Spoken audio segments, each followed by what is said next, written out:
9 jours se sont écoulés depuis l'inquiétante disparition d'Émile. Et une piste terrible a bien été étudiée en raison d'une période très particulière au Vernet.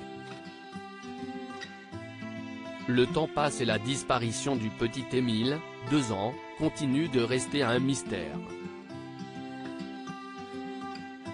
Au Vernet, où l'enfant se trouvait en vacances chez ses grands-parents lorsqu'il a disparu, la famille reste unie par la prière et soudée dans sa ferveur chrétienne. Mais quid de l'enquête ?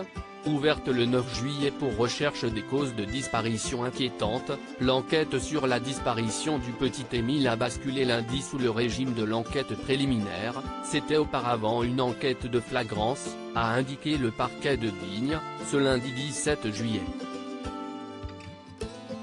Quant aux pistes étudiées, il y en a bien une terrifiante qui a été évoquée par BFM TV, en raison d'une période très particulière.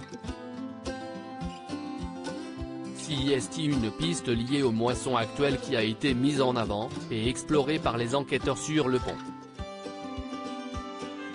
Ils ont ainsi passé au détecteur de métaux tous les ballots de paille du hameau du Vernet, entendant bien tout faire pour mettre la main sur le moindre indice.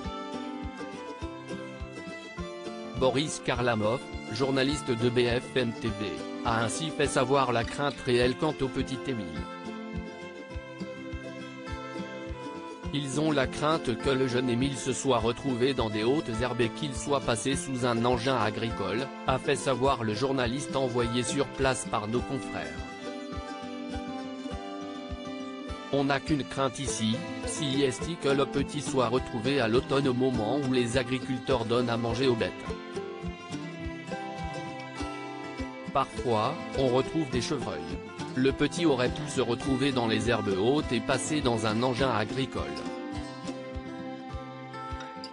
Ça serait terrible, a ainsi rapporté un habitant à la Dépêche. Des levées de doute réalisées ce week-end alors que les agriculteurs ont déjà commencé leur moisson, l'inquiétude est vive, en témoigne cet agriculteur du Vernet.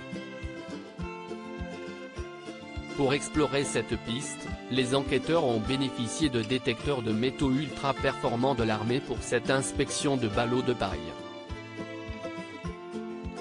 Mais, cette piste n'a rien donné, et a finalement été écartée, ne donnant aucune satisfaction aux enquêteurs.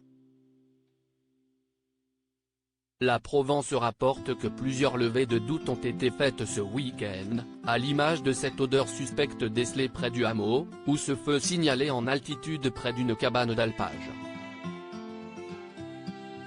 Les enquêteurs sont désormais sur un minutieux travail d'analyse des données recueillies pendant la première semaine, à savoir